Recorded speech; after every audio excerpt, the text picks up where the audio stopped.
The S.K. Pierce Victorian Mansion in Gardner, Massachusetts isn't just an old house. It's a monumental piece of history, an architectural marvel, and according to countless reports, one of the most intensely haunted locations in America. In a recent development making headlines in September 2025, this notorious mansion has changed hands, selling for a cool $1 million to a group committed to preserving its paranormal legacy. But to truly understand why this house commands such attention, we must journey back to its origins. And that's exactly what we'll do today on this episode of The Weekly Strange.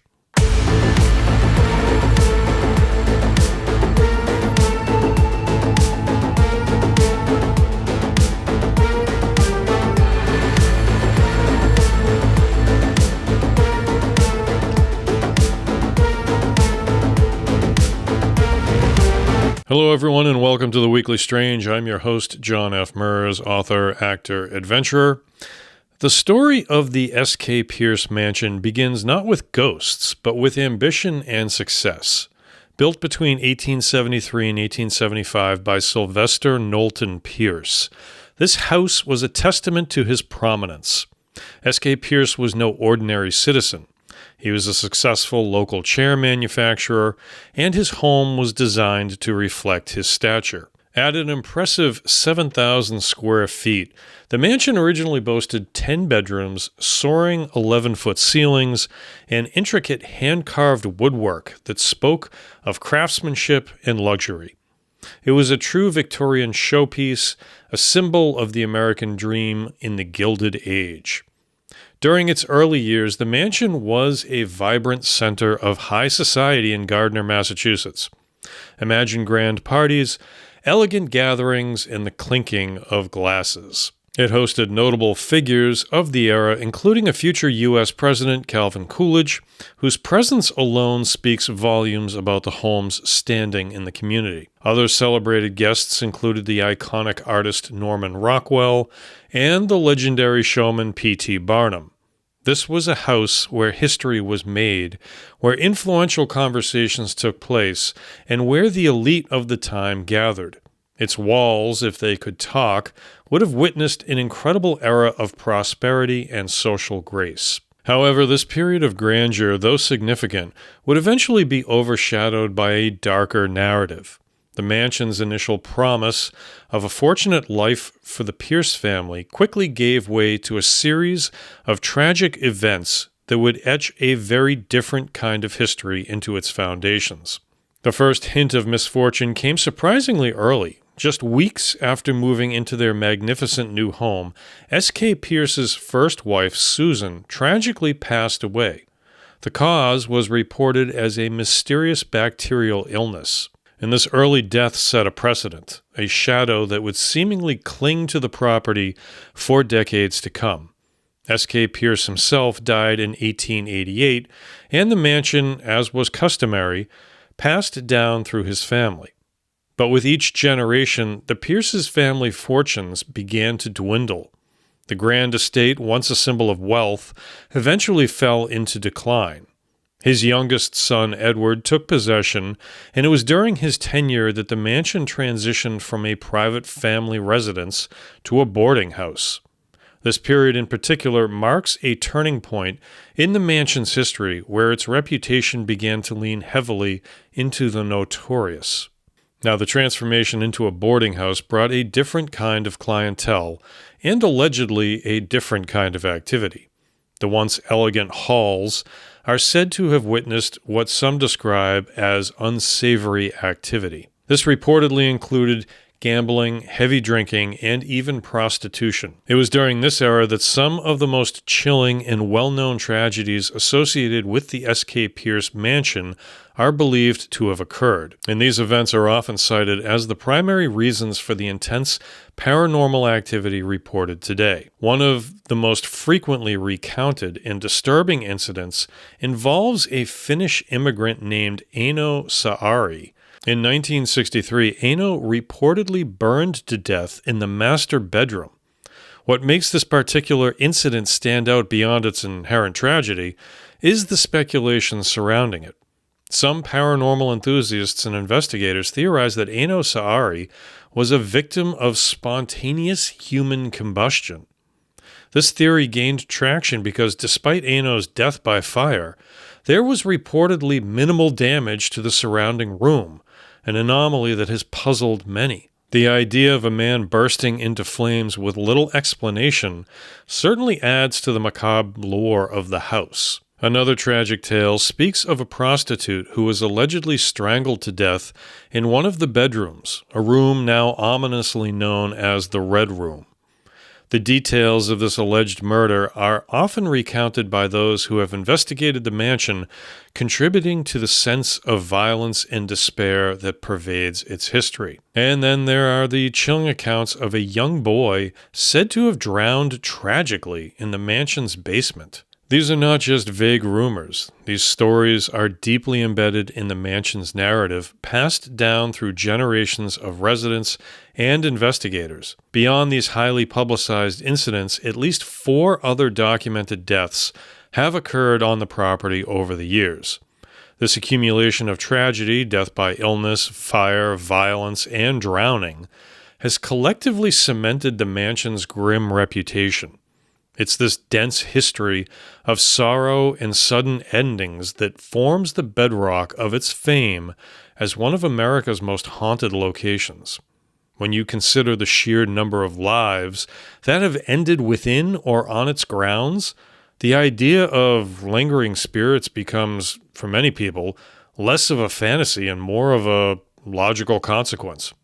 This brings us to the core of the mansion's legend, the paranormal activity. The S.K. Pierce Victorian Mansion is not just a little bit haunted. It is considered a Class A haunt, the highest designation for paranormal intensity. This means the activity reported here isn't subtle. It's often direct, overt, and frankly terrifying. The entities within are frequently described as advanced by paranormal experts. And what does advanced mean in this context? Well, it refers to their remarkable ability to physically interact with the living, a phenomenon that goes far beyond simple cold spots or fleeting shadows. Visitors, investigators, and even former residents have reported a wide spectrum of paranormal occurrences. Let's break down some of the most common and unnerving experiences documented within those walls. First, there are physical manifestations. People have reported being physically pushed, shoved, or even grabbed.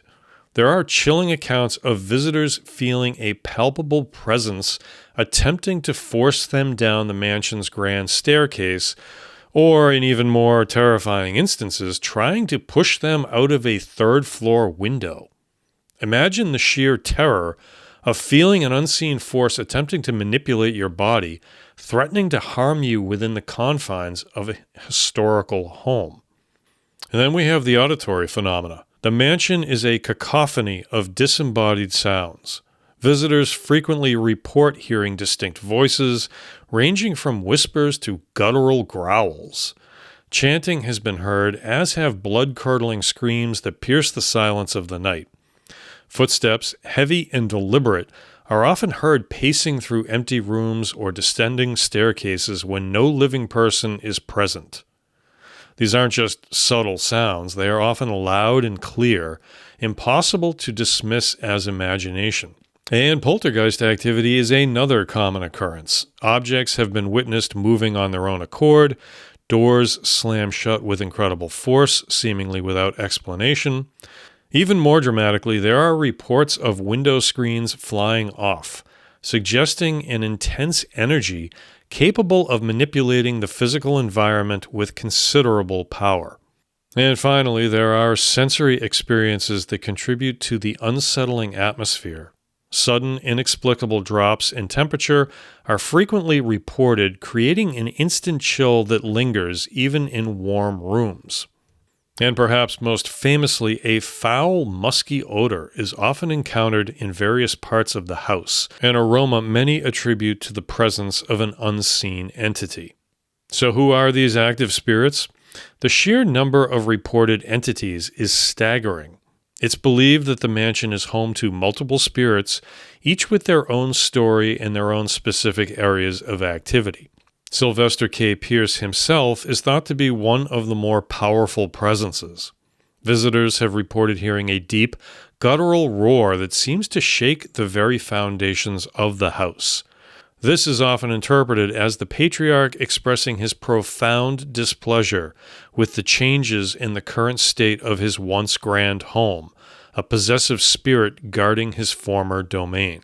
The Pierce family itself is well represented here. The spirits of S.K. Pierce's first wife, Susan, his second wife, Ellen, and his son, Edward, are all said to manifest throughout the house, their presence perhaps tied to their tragic connections to the property. The alleged murder victims are also strongly felt. The spirit of the strangled prostitute is believed to reside in the notorious Red Room, her tragic end leaving an indelible mark. The young boy who drowned in the basement is said to linger there, his playful yet sad energy sometimes felt. And intriguingly, a man believed to be the prostitute's killer is also reported, perhaps perpetually bound to the scene of his crime. Beyond the known tragedies, there are also other reported entities. A nanny named Maddie Cornwell is frequently mentioned, as is a young girl believed to be the Pierce's granddaughter, adding layers of domestic tragedy to the haunting. And in the mansion's darkest corners, particularly the basement, visitors report encountering various unnamed dark entities, their nature unknown, but their presence undeniably menacing. So let's bring this back to our current news. In September 2025, the S.K. Pierce Victorian Mansion, a place where history and the paranormal intertwine so profoundly, was sold for $1 million. The previous owners had meticulously restored the house and, importantly, opened it up to the public, allowing tours and even overnight stays for those brave enough to experience its intense energies firsthand. The new buyers, a group of 4 individuals, have made a public commitment. They plan to continue operating the mansion as a paranormal attraction and a tourist destination. This is significant. It means that the mansion's unique legacy, its profound history, and its reputation as one of the most intensely haunted places in America will continue to be shared with the public. Its story will endure, its spirits, if they are indeed present, will continue to have their stage, and its dark, fascinating history will not be forgotten. The S.K. Pierce Victorian Mansion stands as a chilling testament to the idea that some places hold on to the past with an unbreakable grip. Whether you believe in ghosts or attribute these phenomena to other causes, the sheer volume and intensity of reported events at this mansion are undeniable. It challenges our understanding of life, death, and what might linger beyond it. It reminds us that some stories aren't just told, they are felt, experienced, and sometimes they might even try to push you down the stairs. All right, that's going to do it for this episode of The Weekly Strange. If you enjoyed the show, and how could you not? Please be sure to subscribe to the channel, like the video, and turn on the notification bell so you don't miss any of my new uploads. If you really like the content I'm creating, please consider joining the channel as a member to get some really cool perks. And I will see you all next week for brand new episodes of The Weekly Strange. Until then, have a fantastic weekend. Thank you very much for watching. Thank you for listening. Good night.